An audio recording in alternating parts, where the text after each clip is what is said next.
соны біз шарлотка жасайтын боламыз. Ол үшін бізге 4 жұмыртқа керек. Мінекей осы жұмыртқаға біз қант қосамыз. Мен барлығын көз мөлшерімен қосам. Міне осы екеуін миксерлейміз. Миксерленген дайын массамызға ұн саламыз. Үстіне ванилин саламыз. Сосын разрыхитель саламыз. Осы массаның бәрін бірге араластырамыз.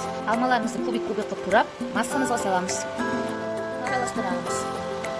Алмамызға пергамент қағазын төсеп, тестамызды саламыз. Тестамызды жайды, енді бетіне мынау алмаларды төсеп шығамыз.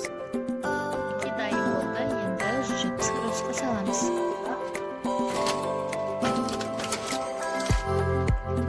Міне 170 градуста 30 минут пісіріп алды.